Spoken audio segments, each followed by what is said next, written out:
to the program, everyone. I'm Christiane Amanpour in Washington at this hour, where crisis continues to disrupt the Trump administration. And if Democrats retake the House in November, buckle up for endless investigations and ever more bitter partisan fights. It is in this contentious atmosphere that I sat down with the presidential counselor, Kellyanne Conway. She's the most powerful woman in the White House and one of the few senior advisors still standing some 600 days into an administration of revolving doors. Conway is best known around the world for her combative defense of the president and for introducing the phrase alternative facts to the lexicon. But she has a major policy role as well, overseeing critical initiatives from the opioid epidemic ravaging this country to working with veterans and military spouses. Now, instead of getting into the ring with Conway, instead of debating and wrangling and wrestling, I really wanted to probe and get real answers and explore issues that her job is responsible for, including the relationship with the press. So we started by talking about the personal when we sat down in the Eisenhower Executive Office building next door to the White House. Kellyanne Conway, welcome to the program. Thank you. Let me start by just digging a little bit into what it means to be the most powerful woman in the White House. That is who you are professionally, but personally, you're a wife, you're a mother of 4. How do you do it all? Are you living the I have a dream, have it all feminist ideal? I think I'm living the feminist ideal without calling myself a feminist and without being anti-male. That would be too radical. Or pro-abortion, which it seems to be what some people think is the entry fee, the definition of being a feminist. I consider myself, Christiane, a product of my choices, not a victim of my circumstances. But in some ways, as blessed as I am and as fortunate as I've been in my life, thank God, my life is a very common experience. It's a very pedestrian, everyday example of the American dream come true, in that I was raised by a single mom. My father left when I was 3 years old, and we have a relationship now. He has a great relationship with me and my family, my children. But my mom figured it out in the 1970s with her high school degree, never expecting to go back into the workforce. And she just figured it out, as I think so many women have. I was raised in a house with my mom, her mom, and 2 of my mother's unmarried sisters. So these 4 Catholic Italian women raised me in a small house in South Jersey between Philadelphia and Atlantic City. Never had a single political conversation that I can remember. We had pictures of the Last Supper and the Pope on the wall, not of John Kennedy or Ronald Reagan. I just want to ask you, how did what you describe as your circumstances affect you and shape the way you are as a woman, as a professional woman? I mean, did you face obstacles climbing the proverbial professional ladder? You're a successful political consultant, you've done books, you're on television, you're now the senior counsel to the White House, to the president. Did you have to face your own misogyny moments, your own sexism, the obstacles and adversity? Yes, actually, but I didn't let it define me, and I didn't let it stop me. I let it help me to shape me and to help me grow and know who I am. I'm self-deprecating, I'm self-aware. I know what all my weaknesses are. I didn't need men to point them out for me, although many tried along the way and failed. But remember, too, I was in political polling. I was in polling, corporate and political polling in the Republican Party. In some ways, at a microcosmatic level, that's like being in an Elks Club meeting in a locker room on a golf course. You know, it's very, very male-dominated, male-centric. And there were many times, Christiane, as you can imagine, even when I had my own company and I was a paid political analyst on CNN 22 years ago when there were very few of them. They gave me my first shot on TV. Even then, it would be, let's let the girls do the focus groups, the men will do the polling, which, looking back, only meant, let's put her on the airplane for 3 days away from home and I'll sit here on my behind in Washington and look over the numbers. But that's okay, because I got on the plane when they say, how's it playing in Peoria? What's going on in Lubbock? I got on the plane and I talked to the people in Peoria and Lubbock, and I worked literally, physically in all 50 states. So I've had such a privilege for decades now of literally going out and talking to Americans. And that helped me when Donald Trump on August 12th, privately, it was announced 5 days later, asked me to be his campaign manager, August 12th, 2016. One of the things I had seen in his rise, vanquishing 16 or 17 other qualified men and women in the Republican side, is that he had a connective tissue with Americans, and I had heard so much of that in focus groups and in open-ended questions over the years in the polling, that he was connecting with them. They did feel invisible. They did feel left behind. They felt forgotten. Kellyanne, obviously, you work for the president. You're a senior counselor. You're a true believer. I wonder how you've been affected then by the storm of new, writings, books, Bob Woodward, the op-ed in the New York Times.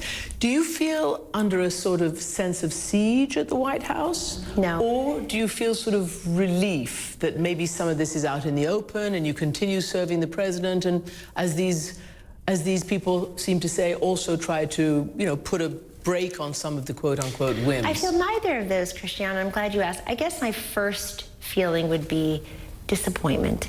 And it's disappointment in whomever has authored this op-ed. It's ironic because come forward.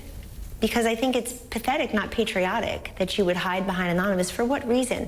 The New York Times said they granted anonymity to protect that person from losing his or her job. That's odd. Do you think that person is inside the White House? Most of us don't think that. The president just today said he believes it's somebody in national security.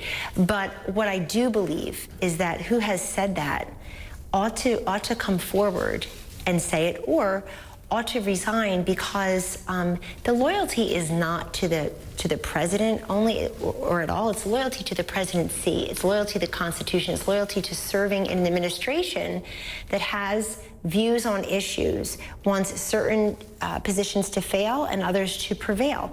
So I didn't work in President Obama's administration. I didn't work in President George W. Bush's administration. People who did, I would think, although they all didn't, anonymously or otherwise, believe in what was happening there at the time. And so the disappointment I really feel is for the 62 million Americans who voted for President Trump and the over 300 million whom he governs, 330 million or so whom he governs as president. So what do you think then of President Trump saying that the New York Times should hand over this person to the government, of Senator Rand Paul, who's a big advocate of the president, saying there should be a lie detector test inside the White House or inside the administration to try to ferret this writer out? Is there, and others have said there's, a hunt for the so-called culprit. Is that happening in the White House or in the administration? I'd much rather see an investigation of all the high-ranking people at the FBI who were trying to fix an election for the loser. Let's get back just to this one. I'm not interested in the investigation of this. I guess those who are investigating, great. I really hope they find the person. I believe the person will suss himself or herself out, though, because that's usually what happens. People brag to the wrong person.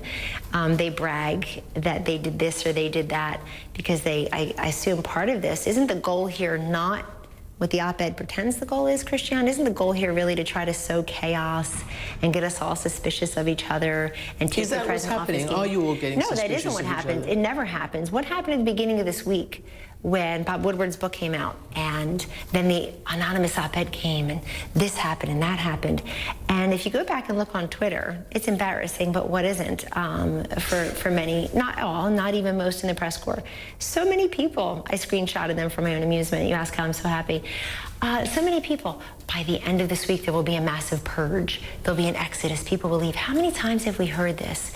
They don't. What worries me is that people who have the privilege of being in the media industry, or really just being in almost any industry, but covering the White House, don't still understand how Donald Trump got elected and why, and they still not understanding who elected him and what they heard from his message and how they contrasted that to the loser's message and wanted what he ran on to prevail. So let me ask you, because it's obviously clear that we have to get to this point, and that is this, I don't know what to call it, distrustful, dysfunctional, really, destructive relationship between the presidency and the press at the moment. I wonder whether there's a way to get out of it. And I'm really interested in exploring it because it is the pillar of democracy. The Fourth Estate is a vital pillar of our democracy and civil society. You yourself, I don't believe, thinks that we, the press, are the enemy of the people. Do you believe that? I've said that, no. You don't believe that? Then do you try to weigh in with the president on this issue? Of course, he has his views, and he makes it clear all the time. But you know that a month ago, there were some 300 US newspapers that tried to, gather the group to defend the press themselves against this enemy of the people slogan. And shortly afterwards, there was the arrest of a man in California who had taken this to heart, who had threatened to shoot Boston Globe reporters in the head. I mean, at what point is there a red line for you personally in the rhetoric causing potential danger and having consequences? Okay, well, there's a lot in your extended statement, so let me just say this. I don't think the press writ large is the enemy of the people. I do find the press often in their coverage of this White House and this administration and this president to be the enemy of the relevant, to be the enemy of what Americans are telling the press in the press's own polling is relevant to them. They don't cover what's in their own polling. So a major outlet will do a poll and it'll ask Americans, what's the most important issue to you? And let's just say in some fashion, the top 3 or 4 issues are the economy and jobs, healthcare, immigration, foreign policy, education. They don't cover those issues day after day. And they'll say, yes, we do, and they don't. If you do a content analysis, they simply don't. They want to cover the messenger, not the message. They want to cover palace intrigue and personnel, and not principles and policies, which is what people around kitchen tables are talking about. Now, to an extent, it's going to be a little tough for me, and I would think some of my colleagues here who have been forced to have either Secret Service protection or security, and really just change some of our lifestyles at times. It's going to be a hard thing for me to swallow that the only people under threat or under assault are reporters at this newspaper or this person. If certain reporters feel that way, why do they go on late night TV? Why do they have agents they pay a percentage to? Why do they write books? Why do they give speeches for tons of money? Probably 2 speeches would all make in the White House in a year. So many people want themselves to be public figures. I'm not entirely sure of the logic, but I think people watching will be, not the press. Right, but no, look, I'm serious about trying to figure this out because I've put my life on the line most of my career to tell the truth. Tell the truth. And I just wonder whether, again, you feel that there's a potential consequence. I understand that there's some hate It goes groups. both ways. There's some hate groups directed towards some of you in the White House. However, there are also all sorts of despicable and undemocratic leaders all over the world Been around who forever. are taking seriously President Trump's permission to demonize their own press, not to mention us, but to demonize their own press, to put them in jail, to often do worse to them. Christiane, that didn't happen in the last 20 months, as you full well know. No, but I do also know that you're actually an it has award-winning journalist who's gone around the globe. But it has got worse in the last few months. And people are using the fake news slogan to justify the unprecedented amount of imprisonment and violence directed towards journalists. I see things every single day that are just not true. People will call, I'm not even in the press and comm shop, and people will call me and ask a question. I'll say, that's not true. People will actually do a story about my state of mind. And I'll say, but that's not true. And they'll write it in. Well, we have two sources who aren't me about what I think. But do you accept what I just posited? What I want to tell you is, I truly feel for your generation and your elevation of journalists, because the media writ large now does not include a lot of Christiane Amanpours. It includes a lot of people who call themselves reporters because they sit on Twitter all day seeing who wrote what, and then they repeat it, even though they don't independently research it themselves. The president accuses people from established high-level media organizations, including the New York Times, CNN. It's not just the Twitterati. But he sees things that aren't true. Christiane, I assure you, I work here. And I work here because I want to be one small molecule for change in the country I love so deeply that has given me and my family so much, including freedom and the ability for my 3 daughters to go to school where girls in some places in the world can't. I can drive. I can go to college and law school as the first person in my family. A lot of women can't around the globe. You know that more than anybody. And so for me, who's doing that kind of reporting? We see things every single day on TV and in print that I promise you, I swear to God, are patently false. And nobody calls, or they don't believe when we tell them what the truth is. And my main grievance has always been simple. I said it during the campaign. I said it during the transition when I also said, look, the president and the media are going to share joint custody of the country for the next 4 or 8 years. I'll say 8 years now. we have to figure out a way to responsibly co-parent, as they say in modern language. And that goes both ways. But what I've always said, Christiane, and I'll continue to say, is it's not just biased coverage. That's easy to detect. If you want to find biased coverage in this, or I want to find bias and coverage in that, you'll find it. It's incomplete coverage. It's that the administration and the media have two independent but consequential platforms by which to inform the American people, if not the world, to your point, of what's actually happening here. The economic numbers are the story the greatest story never told. What the president is making good on his promises with respect to trade and manufacturing, construction. If you're a coal miner, if you're in construction, if you're in manufacturing, if you want to be in a vocational trade, this is your president. That story is not getting out there because it's not as riveting. And you know what? A lot of policy is tough to figure out. A lot of policy is tough to figure out. There are some journalists who are liberal. There are some who are just lazy, and they don't want to figure out. And there are some who are good at what they do. Present company expect that's right. That's why I said I feel for a certain generation elevation of journalists, because people, even the most virulently anti-Trump editors, will not allow certain things in their paper if they can't check them for veracity, right? Even if they'd like to, they won't do it. But the same reporters who can't get away with doing it there, get away with it through their cable news contracts, get away with it on social media. As you know, at our cable news organization, if there is a mistake, we apologize, correct, and move on very rapidly and very transparently. Sometimes. We do. What I want to know, though, is do you think the president might take a stance of his own to pull back from this? Because remember what he told Leslie Stahl right after his inauguration, after his election, even before he was inaugurated. He basically said, when she asked him about this, you know why I do it. I do it to discredit you all and demean you all so that when you write negative stories about me, no one will believe you.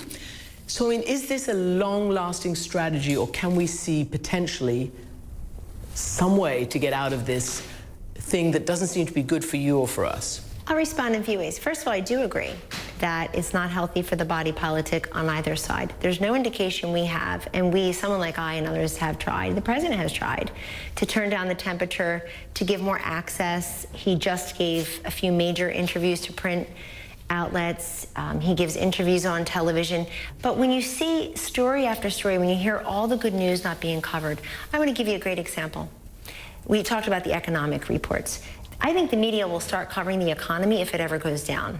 I think they'll start covering the regulation if it ever starts going up again. And I want to say, if this country doesn't know what fentanyl is, then the media are falling down on their job. Okay, I want to ask you about that. 30,000 Americans died from it last year. And if you're not talking about that, if you're talking about anonymous, fentanyl's not anonymous. My goal is to make sure the 30,000 Americans who died from a fentanyl overdose last year aren't anonymous. And this is your big issue in the White House, one of the big ones, the opioid crisis. Do you have personal experience that leads you, like so many Americans and so many politicians? Do you know people who have suffered from this? Do you have anybody in your family? Is it close to you? I do, but again, I think that makes me like everybody else. It gives me the connective tissue with the rest of the country. I do. And I think everyone does. The president went first here. Christiane, he said, my brother, Fred Jr., died of alcoholism at the age of 42. And he said it again recently. I think the pool spray was there, the press pool was there. He said, my brother was so handsome, he was so smart, he was the oldest, and it just ruined his life and eventually took his life. So he went first in sharing his story. Here at the White House, we have a website, and it's Share Your Story, crisisnextdoor.gov, because we want everybody to know the stigma and the silence that attends to addiction in any form, but particularly opioid and drug addiction, needs to be blown away, that people feel like they can come to somebody in their circle of life and share that story. I have experience with the Me Too movement. Long before there was a Me Too movement, I was put upon, I was victimized. But nobody cares because I work for President Trump. No, people care. Oh, I don't know. I said it after the same. It doesn't matter to me. It doesn't matter to me now. But I just want to say, I'm 51 years old, so you can imagine. When this was, I think, acceptable and much more commonplace behavior. What happened to you? Nobody had cell phones. I want to say this, that I said that for the first time after the debate in St. Louis, which was 2 days after the Access Hollywood tape came out, and President Trump and Hillary Clinton debated. And afterwards, I said it on live TV. And they said, well, here's a list of people who think Donald Trump should get out of the race, and Republican members of Congress. And I looked at the list and I said, fascinating. I hadn't thought about a few of them in a while. But when I see their names, I'm reminded that they were early disciples of the Me Too movement. It wasn't called the Me Too movement at the time. But that is, I think, what's changed for women, and what I'm really proud of with President Trump is I was in Republican polling and politics, and I had a successful business for decades. But it's he who elevated a woman. I was hiding in plain sight to his campaign manager. It's he who has a female press secretary. President Obama had 4 press secretaries, never a female. He had 2 or 3 campaign managers, never a female. But he had a top council advisor who was a female. That's fine. I have her office, Valerie Jarrett. She's lovely, and she was great to me when we first got here and showing me the ropes. Let me just ask you a bit more about the opioids, because, you know, Congress has attributed something like $5 billion. Some are saying 6 now. Good. Some are saying that it needs about 10 times that amount, and that a lot more emphasis needs to be on prevention and against harm and treatment rather than law enforcement. Do you agree with that? So I agree that there is a 3-front war on the opioid drug-demand drug supply crisis. And when the president gave his remarks in his policy rollout on March 19th in New Hampshire, he said exactly that. We need to tackle these simultaneously, not sequentially, because they're all important. Treatment and recovery, prevention and education, law enforcement and interdiction. You cannot arrest or punish your way out of a drug crisis that is roiling every demographic and geographic group. It knows no boundaries. It discriminates against no one. And what the president has done, I'll quickly run through them. What the president has done is he secured $6 billion in new funding from Congress. Now, through the $4 billion came through the spending bill, of which not a single Democrat voted for. So I would ask those Democrats who say we need 10 times $6 billion, why'd you vote against the first $6 billion? I am happy to tell you that H.R. 6, the largest legislative package in our nation's history on any one drug crisis at any one time, that passed the House, Christiane, 396 to 14. Nothing passes the House 396 to 14. So there's great bipartisanship in the effort to solve. It's now in the Senate. We want it on the president's desk so he can sign it and tell the country what's in it. So prevention also means, and education also means, of prescribers, of drug companies, because we're now seeing 30 pills in a bottle go down to 5 or 7. And I want to make very clear to your audience that we're not talking about chronic pain survivors, chronic pain Americans who suffer from chronic pain and need pain medication, like my own mother. We're talking about the collegiate or high school sports injury. We're talking about the dental procedure, the surgery, where you go home with these bottles of pills, and that's when the trouble begins. Opioids is tricky, so we're trying to educate everyone. Opioids is tricky because that tiny little bottle bears a label that says family doctor and local pharmacy, and it's been legally prescribed, so it's meant to help someone somehow. And you think just trying one won't hurt you, and it's becoming a gateway for other problems. And education is also prescriber education. These are addictive. They are mind-scrambling. NIH is working on a non-addictive solution. Also, the Surgeon General put out the first advisory for a Surgeon General in about a dozen years, and it was about naloxone. This is the overdose reversing drug. He wants more Americans to be able to carry it around like you would an EpiPen. I just want to get back to, from where I sit, usually reporting from Europe and around the world, some of the stuff that's come out in the Bob Woodward book and in previous accounts of this White House and this presidency, people are kind of concerned. They don't know how to adjust and adapt for the Trump factor. They see him sometimes denigrating and pouring cold water over global alliances and the hard work of diplomacy and negotiations, and tending to cozy up, that's my word, to more traditional adversaries. Then they also see, well, the president may say something and tweet something, but the government, the administration, Congress, are actually taking traditional foreign policy, positions. Do you buy that? I mean, is this administration doing traditional foreign policy while President Trump nonetheless says what he wants to say about things and responds to various allies and adversaries in that way? Well, as Secretary in General Jim Mattis said earlier this week in response to the book, that the idea that he would disparage the, and this is a key phrase, elected commander, or tolerate anybody else doing that, that is the way many people view this president or any president. He is the elected commander-in-chief. He has a certain view of foreign policy. He thinks this country had been taken advantage for many, many years. He has said it many times. He said it many times on the campaign, so it helped him get elected, where he says we're getting taken advantage of. He's taken us out of the Iran deal. He kept the promise of five presidents, to move the U.S. embassy from Tel Aviv to Jerusalem and to recognize Jerusalem as the capital of Israel, as Israelis do. He pulled us out of the Paris Accords, and everybody said the same thing every single time, didn't they?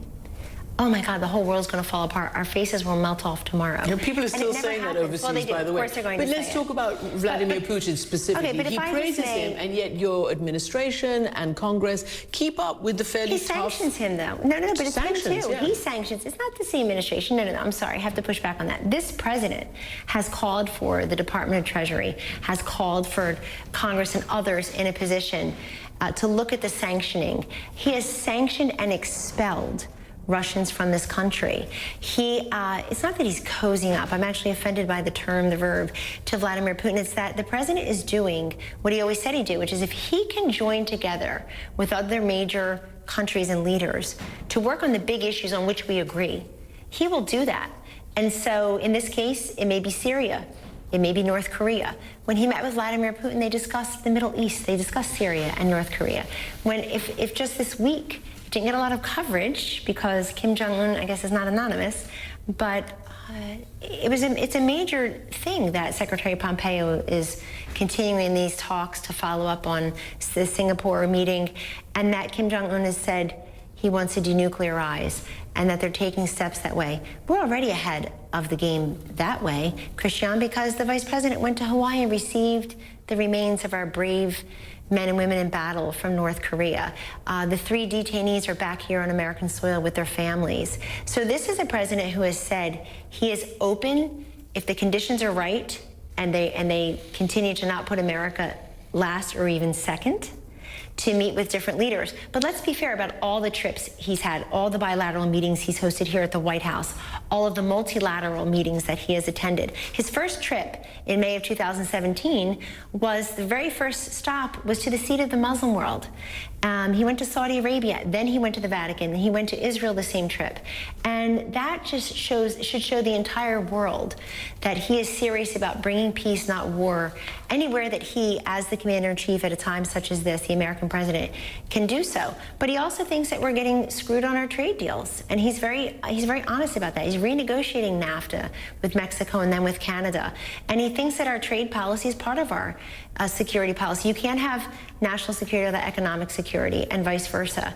And NAFTA is 24 years old. He thinks it's very unfair to our workers. He thinks it's unfair to our interests, and that it needs to be modernized and more reciprocal and equitable to Americans. A lot of Americans agree. And we will take that up with one of the leaders of the global financial community, yes. Christine Lagarde. Kellyanne Conway, thank you so much for joining us. Appreciate it. Thank you.